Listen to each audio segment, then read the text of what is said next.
세계에서 가장 비싼 액체를 하나 떠올려 봅시다. 향수도 아니고 약도 아닙니다. 그것은 바로 원유입니다. 매일 전 세계에서 1억 배럴 가까이 거래되는 이 액체를 사려면 한국이든 일본이든 중국이든 유럽이든 상관없이 결국 한 가지 통화가 필요합니다. 바로 달러입니다. 이상한 일이죠. 원유를 캐는 나라도 원유를 사는 나라도 미국이 아닌 경우가 있을 텐데 왜 이 거래의 언어는 항상 달러일까요? 누가 이런 질서를 만든 것일까요? 이 질문에 답을 해보라고 하면 어떤 사람들은 1974년 미국과 사우디 사이의 은밀한 거래 때문이라고 대답할 겁니다. 하지만 그 이야기를 하기 전에 먼저 확인해야 할 것이 있습니다. 그 은밀한 거래, 그 미략에 대해 그들은 정말로 제대로 알고 있는 것일까요? 석유는 눈에 보이지 않는 방식으로 우리 삶 구석구석에 들어와 있습니다. 자동차의 기름값, 난방비, 비행기의 티켓값, 심지어 마트에서 사는 플라스틱 용기 하나까지 이 모든 숫자와 상품의 뿌리를 따라가 보면 결국 원유와 연결되게 됩니다. 전 세계에서 하루에 거래되는 원유는 1억 배럴에 가깝습니다. 이게 도대체 얼마나 많은 양인가 하면 2리터짜리 생수병 6천만 개가 넘는 양입니다. 바로 지금 이 순간에도 이 엄청난 양의 석유가 지구 어딘가에 항구와 파이프라인으로 오가고 있는 것입니다. 그런데 정작 우리는 이 원유가 어떤 통화로 거래되는지는 깊이 생각해보지 않습니다. 사우디아라비아가 한국에 원유를 팔 때 한국은 원화를 보내지 않습니다. 사우디도 자국 화폐인 리알을 요구하지 않습니다. 국제 원유 거래의 대부분은 달러를 기준으로 이루어집니다. 일본이 사우디에서 원유를 살 때도 독일이 러시아에서 원유를 살 때도 기준이 되는 통화는 마찬가지로 달러입니다. 이것을 경제학자들은 페트로달러 체제라고 부릅니다. 여기서 만약 사우디가 내일부터 원유 거래 시에 달러를 받지 않겠다고 말한다면 세계 경제는 어떻게 될까요? 페트로달러, 오일, 즉 석유를 뜻하는 페트로와 달러를 합친 말이죠. 원리는 단순합니다. 전 세계가 원유를 사려면 달러가 필요합니다.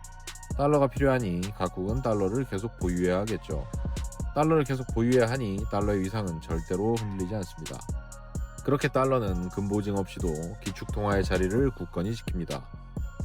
그런데 이 단순한 원리 뒤에는 훨씬 복잡한 이야기가 숨어 있습니다. 사실 원유가 처음부터 달러로 거래되었던 것은 아닙니다. 20세기 초 중동의 유전을 처음 개발한 것은 영국계 석유회사들이었습니다. 그 시절 원유 거래의 상당 부분은 영국 파운드화로 이루어졌습니다. 대영제국의 국격과 파운드화의 위상이 고스란히 원유 시장에도 반영되어 있었던 셈입니다. 하지만 2차 세계대전을 거치며 영국의 힘이 기울고 미국의 석유회사들이 중동 유전 개발에 본격적으로 뛰어들면서 상황은 서서히 바뀌기 시작합니다. 브레튼우즈 체제에서 달러가 세계 무역의 새로운 기준으로 자리 잡자 원유 거래에서도 달러의 비중이 자연스럽게 늘어났습니다. 인터넷을 조금만 검색해봐도 1974년 미국과 사우디가 맺은 비밀협정이라는 말이 쏟아져 나옵니다. 이 협정 덕분에 사우디는 반드시 원유를 달러로만 팔기로 했고 그 대가로 미국은 사우디를 군사적으로 지켜주기로 했다는 이야기입니다. 이는 어딘가 영화의 한 장면처럼 들립니다. 밀실에 앉은 두 나라의 대표가 서류 한 장에 서명하는 순간 전 세계 석유 시장의 운명이 결정되었다는 식이죠. 그럴듯합니다.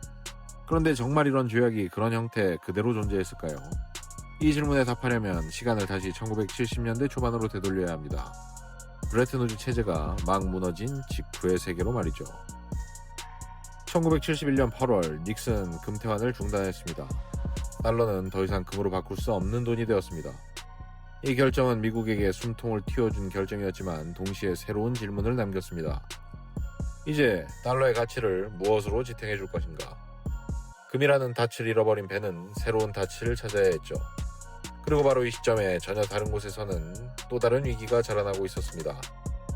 바로 중동입니다. 1973년 10월 6일 토요일, 유대인들의 최대 명절인 욤키프르 당일에 이집트와 시리아가 이스라엘을 기습 공격하면서 전쟁이 시작됩니다. 제4차 중동전쟁, 이른바 욤키프르 전쟁입니다. 전쟁 초반 이스라엘은 예상치 못한 공격에 고전을 면치 못했습니다. 미국은 즉각 이스라엘에 수십억 달러 규모의 긴급 군사 지원을 발표합니다. 전투기와 탄약을 실은 미군 수송기가 밤낮 없이 대서양을 건넜습니다. 이 결정에 반발한 아랍 산유국들은 전례 없는 카드를 꺼내듭니다. 바로 석유였죠. 사우디아라비아를 포함한 아랍 산유국들이 이스라엘을 지원한 나라들에게 원유 수출을 끊어버린 것입니다. 전쟁의 무기가 아니라 원유 그 자체가 무기가 된 순간이었습니다. 미국 곳곳의 주유소에는 기름을 넣으려는 차량들이 몇 시간씩 줄을 섰습니다. 경적 소리와 고성이 오가는 가운데 일부 주에서는 하루에 살 수 있는 기름의 양까지 제한되었습니다. 번호판 끝자리 숫자가 홀수인 차량과 짝수인 차량이 격일로만 주유소에 줄을 설 수 있는 웃지 못할 풍경까지 벌어졌죠. 전 세계가 지켜보는 가운데 석유 한 방울의 힘이 얼마나 거대한지가 드러나는 순간이었습니다. 이 조치는 이듬해인 1974년 3월까지 5달 가까이나 이어졌습니다. 당시 백악관에는 전쟁보다는 협상에 능한 국무장관이 있었습니다. 그는 바로 헨리 키신저였죠. 당시 미국의 국무장관이었던 그는 이집트와 이스라엘 사이의 병력 철수 협상을 중재하며 동시에 아랍 산유국들을 설득해 금수 저치를 풀어내는 작업을 병행했습니다. 결국 1974년 1월 이집트와 이스라엘이 1차 병력 분리 협정에 서명하면서 상황은 풀려가기 시작했고, 그해 3월 아랍 산유국들은 미국에 대한 석유 금수 조치를 공식적으로 해제합니다. 하지만 이미 한번 오른 가격이 다시 원래대로 되돌아가는 일은 없었습니다. 이 위기 전까지 원유 1배럴의 가격은 3달러 남짓이었습니다. 1973년 10월 16일 쿠웨이트의 한 호텔의 산유국 대표들이 모입니다. 그리고 가격을 17% 올려 3.65달러로 조정한다고 발표합니다. 이는 시작에 불과했습니다. 그해 12월 산유국들은 오스트리아 빈에 다시 모여 가격을 배럴당 11.65달러로 올려버립니다. 불과 2달 사이에 원유 가격은 3배가 넘게 뛰었고, 그해 10월과 비교하면 거의 4배에 달하는 상승이었습니다. 이 결정을 이끈 사람 중 하나가 사우디의 석유장관 아흐메드 자키 아마니였습니다. 당시 아마니는 이 협상 테이블에서 세계 경제 방향을 사실상 좌우하는 인물로 떠올랐습니다. 전 세계의 경제가 휘청거렸습니다. 미국과 유럽에서는 물가가 치솟았고 경기는 얼어붙었죠. 그런데 이 위기의 이면에는 전혀 다른 얼굴을 한 승리자가 있었습니다. 바로 산유국들, 그 중에서도 사우디아라비아였습니다. 하루아침에 사우디의 금고로 천문학적인 규모의 달러가 쏟아져 들어오기 시작합니다. 그런데 여기서 새로운 문제가 생겼습니다. 이렇게 벌어들인 막대한 돈을 사우디는 대체 어디에 써야 하냐는 것이었죠. 당시 사우디 인구는 지금의 10분의 1도 되지 않았고 산업 기반도 걸음마 단계였습니다. 도로도 발전소도 상하수도 시설도 턱없이 부족한 나라였습니다. 자국 안에서는 도저히 이 돈을 다 쓸 방법이 없었습니다. 그렇다고 이 돈을 그냥 금고안에 쌓아두기만 할 수도 없는 노릇이었죠. 한편 대서양 건너 미국에서도 비슷한 크기의 고민을 안고 있었습니다. 오일 쇼크로 미국에서도 막대한 달러가 산유국들로 빠져나가고 있었던 것이죠. 이 달러가 다시 미국으로 돌아오지 못한다면 미국 경제에 뚫린 구멍을 막을 수가 없는 상황이었습니다. 이 두 나라의 서로 다른 고민은 이상하게도 서로에게는 정확히 맞아떨어지는 퍼즐 조각이었습니다. 사우디는 쌓인 돈을 안전하게 굴릴 곳이 필요했고 미국은 빠져나간 돈을 다시 끌어올 방법이 필요했죠. 사실 이 고민은 미국과 사우디 비단 두 나라만의 문제는 아니었습니다. 오일 쇼크로 전 세계 부의 지도가 통째로 흔들리고 있었으니까요. 산유국이 아닌 나라들은 갑자기 몇 배로 뛴 원유 수입 비용을 감당해야 했고 국제통화기금과 세계은행 같은 기구들도 이 충격을 완화하기 위해 긴급 자금 지원 창구를 새로 마련해야 할 정도였습니다. 이른바 오일머니의 재순환 문제는 당시 국제금융가에서 가장 뜨거운 화두 중 하나였습니다. 산유국에 쌓인 막대한 달러를 어떻게 다시 세계 경제 곳곳으로 흘려보낼 것인가 하는 문제였죠. 국제통화기금은 1974년 이 충격을 완화하기 위해 오일 퍼실리티라는 이름의 특별 대출 창구를 새로 만들었습니다. 원유값 폭등으로 국제수지에 구멍이 뚫린 나라들에게 긴급 자금을 빌려주는 제도였죠. 이 대출에 필요한 재원의 상당 부분도 역시 산유국들이 벌어들인 오일머니에서 나왔습니다. 말하자면 국제통화기금이라는 다리를 통해서도 오일머니가 세계 곳곳으로 흘러들어가고 있었던 셈입니다. 바로 이 지점에서 미국의 대형은행들이 등장합니다. 시티은행이나 체이스 맨하튼 같은 뉴욕의 대형은행들은 사우디를 비롯한 산유국들의 예치금을 받아 이 돈을 다시 개발도상국에 대출해주는 역할을 맡았습니다. 오일머니가 미국 국채로 또 미국은행을 거쳐 전 세계로 흘러들어가는 거대한 순환거리가 이렇게 만들어지고 있었습니다. 훗날 이 순환은 예상치 못한 후유증도 남기게 됩니다. 시티은행과 체이스 맨하튼 같은 은행들이 오일머니를 라틴 아메리카 국가들의 앞다투어 대출해주면서 1980년대에는 이 지역 곳곳에서 부채 위기가 터져나오게 됩니다. 당장의 유동성 문제를 해결하기 위해 짠 구조가 10년 가까이 지난 뒤에 전혀 다른 대륙에서 부메랑처럼 돌아온 셈이었습니다. 물론 이 시점에서는 누구도 그런 미래를 내다볼 수 없었을 겁니다. 당장 눈앞에 쌓인 오일머니를 도대체 어떻게 순환시킬 것인가가 가장 급한 과제였을 뿐이죠. 하지만 두 나라를 묶어준 것이 돈 문제만은 아니었습니다. 사우디에게는 또 다른 절박함이 있었죠. 그것은 바로 안보였습니다. 주변에는 이란, 이라크 같은 군사력이 만만치 않은 이웃 나라들이 있었고 왕정 체제 자체가 언제든 내부와 외부의 위협에 흔들릴 수 있었습니다.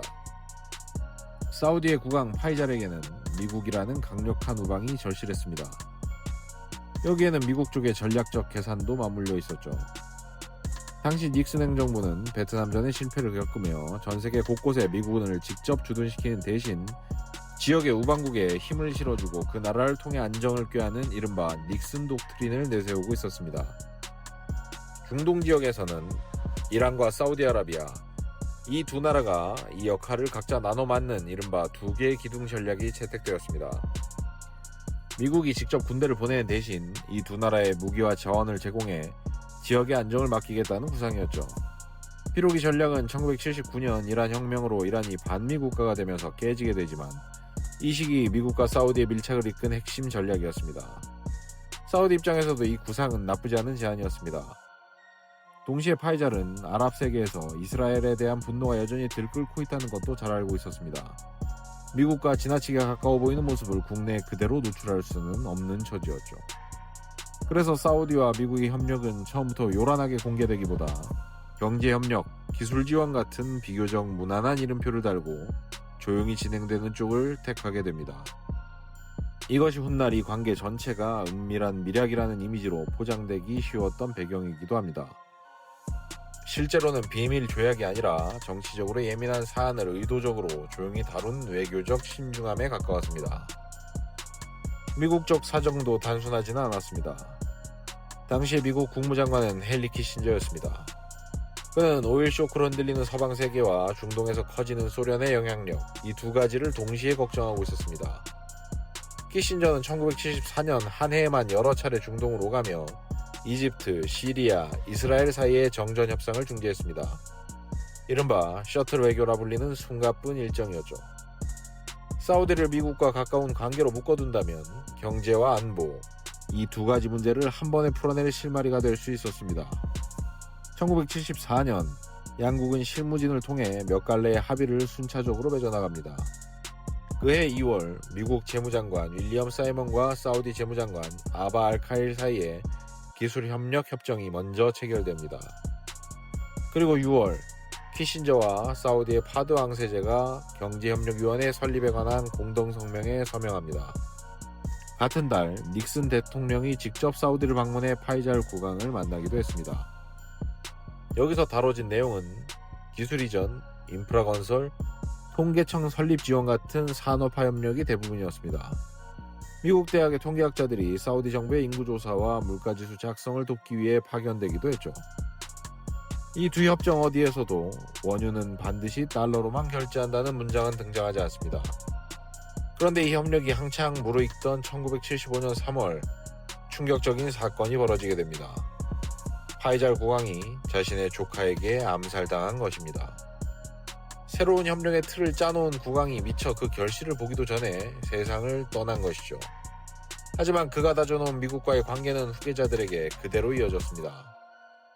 그렇다면 그 유명한 밀약이라는 것은 대체 어디서 나온 것일까요? 진실은 이렇습니다. 1974년 말 위에서 언급한 공개협정과는 별도로 미국은 사우디에 한 가지 은밀한 제안을 건넵니다. 당시 미국 재무부에서 파견된 솔로몬 브라더스 출신의 채권 전문가가 직접 사우디로 날아가 이 거래에 얼개를 짰다고 전해지죠.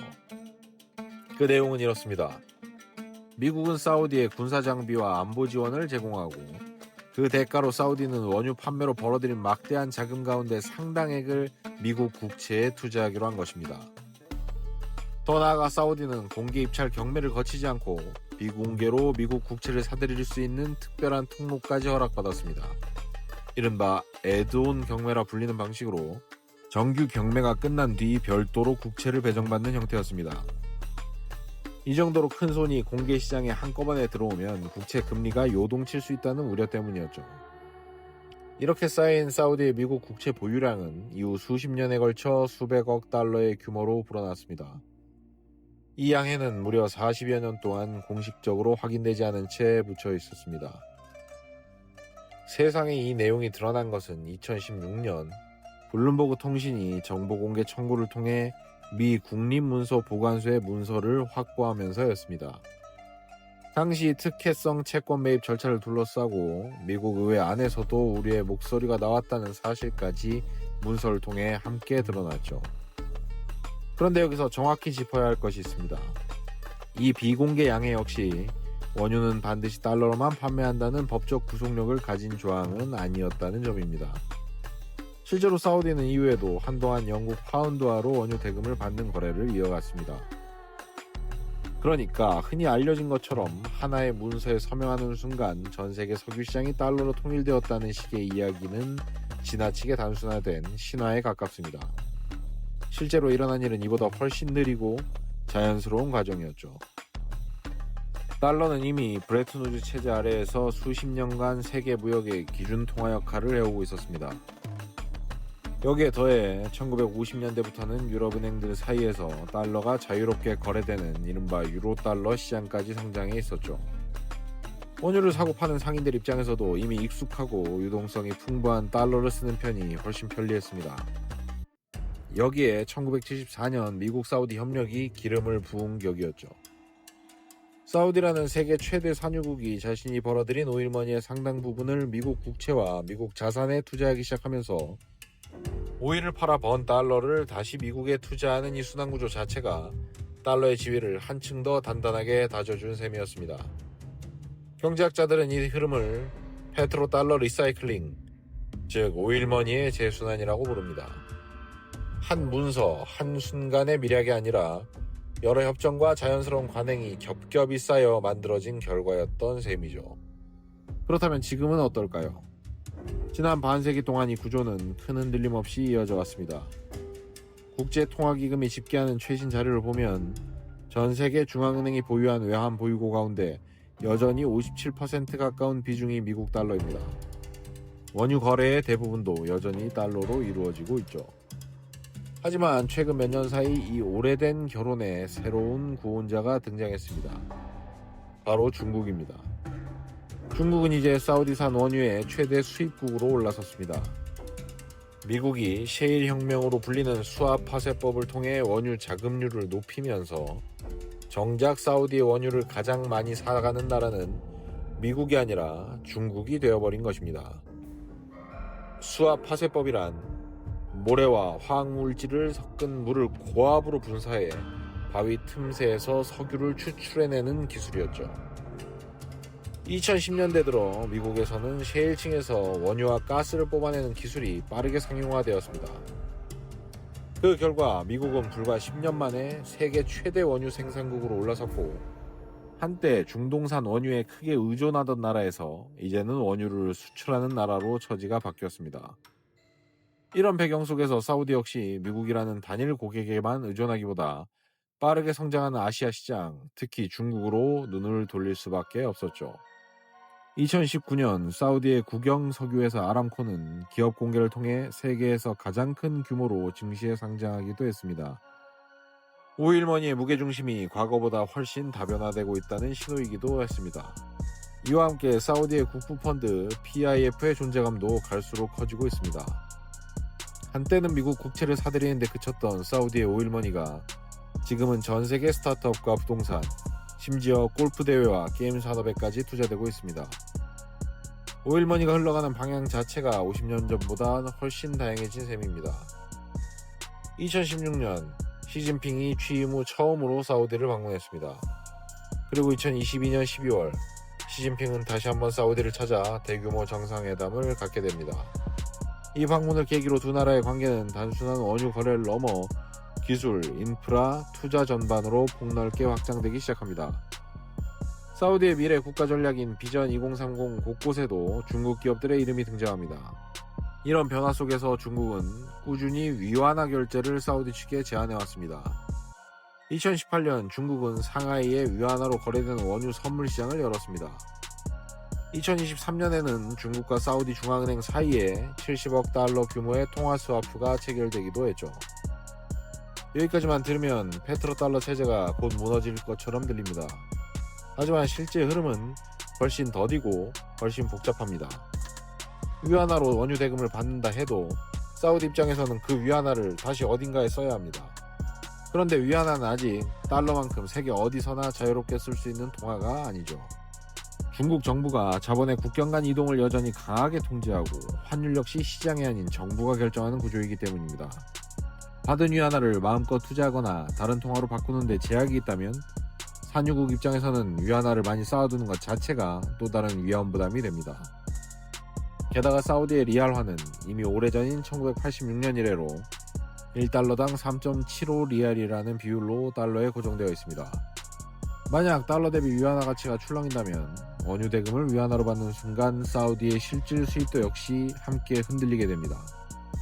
그래서 지금의 흐름은 페트로달러의 붕괴라기보다는 페트로달러의 곁에 페트로위안이 조금씩 자리를 넓혀가는 과정에 가깝습니다. 이 흐름이 앞으로 빨라질지 사라질지 누구도 정확히 예측할 수 없습니다. 사우디나 중국뿐 아니라 인도, 튀르키예 같은 나라들도 자국 통화나 제3의 통화로 원유 대금을 결제하는 실험을 조금씩 시도해왔습니다. 하지만 이런 시도들 모두 아직은 원유 거래에서 작은 비중을 차지할 뿐입니다. 다만 한 가지는 분명합니다. 50년 전 사우디와 미국을 하나로 묶었던 계산법, 즉 어느 통화가 가장 안전하고 가장 유동적이며 가장 널리 쓰이는가라는 질문은 지금도 똑같이 유효합니다. 그리고 그 질문에 대한 답은 아직은 여전히 달러 쪽으로 기울어 있습니다. 물론 중국만이 유일한 변수는 아닙니다. 브라질, 러시아, 인도, 중국, 남아공을 중심으로 한 브릭스 국가들도 달러를 거치지 않는 자체 결제망을 논의해왔습니다. 일부 산유국들은 대금의 일부를 금으로 받는 방안까지 검토하고 있다는 보도도 나옵니다. 여기에 각국 중앙은행들이 실험하고 있는 디지털 화폐도 새로운 변수로 거론되고 있죠. 중국은 이미 디지털 위안화를 국경 간 거래에 시범적으로 활용하고 있고, 이런 실험이 성공한다면 기존 은행망을 거치지 않고도 원유 대금을 결제할 수 있는 길이 열릴 수 있다는 전망도 나오고 있습니다. 하지만 이런 시도들은 대부분 아직 소규모 실험 단계에 머물러 있을 뿐입니다. 전 세계 무역의 대부분을 대체할 만큼 유동성과 신뢰를 갖춘 결제망은 달러 이외에 지금까지 등장하지 않았습니다. 정리해보면 이렇습니다. 페트로달러 체제는 어느 날 갑자기 서명된 하나의 비밀 조약에서 시작된 것이 아닙니다. 오일 쇼크라는 위기, 사우디의 안보 불안, 미국의 경제적 필요, 그리고 이미 수십 년간 다져진 달러의 국제적 지위, 이런 여러 조각이 맞물리며 서서히 완성된 구조였습니다. 여기서 우리가 놓치지 말아야 할 지점이 있습니다.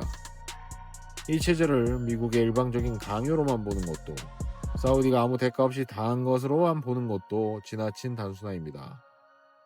사우디는 이 구조를 통해 안보를 지켰고 오일머니를 안전하게 굴릴 곳을 얻었습니다. 실제로 이 오일머니를 발판 삼아 사우디는 도로, 공항, 대학, 발전소 등을 빠른 속도로 건설해 나갈 수 있었습니다. 미국은 오일 쇼크로 흔들리던 달러의 새로운 수요처를 얻었습니다. 양쪽 모두 각자의 셈법으로 이 결론에 동의했던 셈이죠. 그리고 이 이야기가 우리에게 알려주는 더 근본적인 사실이 하나 있습니다. 한 나라의 화폐가 세계를 지배하는 힘은 무력이나 명령이 아니라 얼마나 많은 사람이 그 화폐로 거래하는 것을 더 편리하다고 느끼는가에서 나온다는 점입니다. 달러가 원유 거래의 언어가 된 것도 이 편리함과 유동성이 수십 년간 쌓이고 쌓인 결과였습니다. 이 원리는 지금도 유효합니다. 여기서 우리나라의 처지를 한번 짚어볼 필요가 있겠습니다. 한국은 원유를 전량 수입에 의존하는 나라입니다. 그런데 그 결제 대금은 원화가 아니라 달러로 나가고 있죠. 원화 환율이 흔들리면 기름값이 흔들리고, 기름값이 출렁이면 물가와 산업 전반이 함께 흔들립니다. 이것이 바로 페트로달러 체제 아래 한국 같은 원유 수입국이 피할 수 없는 숙명입니다. 달러가 어떤 통하든 상관이 없이 그 체제 바깥에 있는 나라들은 늘 그 안의 통화 변동에 고스란히 노출될 수밖에 없습니다. 최근 몇 년 사이 러시아나 이란처럼 서방의 제재를 받는 나라들은 달러 결제망에서 배제되는 것 자체가 얼마나 치명적인 경제적 타격인지를 몸소 겪었습니다. 그리고 이 경험은 역설적으로 달러에 의존하지 않는 결제 수단을 더 적극적으로 찾게 만드는 계기가 되기도 했죠. 이런 흐름을 지켜보면서 일부에서는 브릭스, 신흥국 연합을 중심으로 새로운 결제 체계가 등장할 것이라는 전망도 내놓고 있습니다. 하지만 아직까지는 그 어떤 대안도 달러가 가진 유동성과 신뢰를 대체하지 못하고 있습니다. 그렇다면 마지막으로 이런 질문을 던져볼 수 있겠습니다. 지금 원유를 사이에 두고 벌어지는 달러와 위안화의 조용한 경쟁은 앞으로 어느 쪽으로 흐를 것인가? 그 답은 결국 총이나 협정서가 아니라 어느 화폐가 더 널리 그리고 더 편하게 쓰일 수 있는가에 달려있을 것입니다. 브레튼우즈에서 시작된 이야기와 이 페트로달러의 이야기는 결국 같은 문장으로 수렴합니다. 화폐의 진짜 무기는 신뢰이며 강요가 아니라 편리함이라는 것이죠. 원유 1배럴을 사고 파는 이 순간에도 우리는 지체지 못한 채 달러의 힘을 매일 확인하고 있습니다. 1973년 사막의 위기에서 시작된 이 이야기는 한 장의 비밀 조약이 아니라 여러 겹의 계산과 타협으로 쌓아 올려졌습니다. 헨리 키신저의 셔틀 외교, 파이잘 국왕의 조심스러운 줄타기, 솔로몬 브라더스 채권 딜러의 은밀한 협상, 그리고 시티은행과 체이스 맨하튼을 거쳐 전 세계로 흘러들어간 오일머니들까지 이 모든 장면들이 모여 지금 우리가 페트로달러라고 부르는 거대한 구조를 만들어냈습니다. 그리고 지금 그 결혼은 새로운 구혼자 앞에서 조용히 시험대에 올라 있습니다.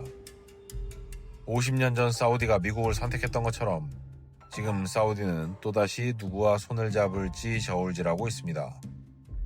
다만 이번에는 무기나 안보가 아니라 어느 결제망이 더 편리하고 더 믿을만한가라는 훨씬 조용한 질문을 놓고 재고 있는 것이죠. 돈과 권력, 이번에도 답은 같습니다. 가장 편리하고 가장 널리 믿어지는 화폐가 결국 세계 경제의 중심에 섭니다. 그럼 다음 이야기에서 또 다른 돈과 권력의 이야기로 찾아오겠습니다.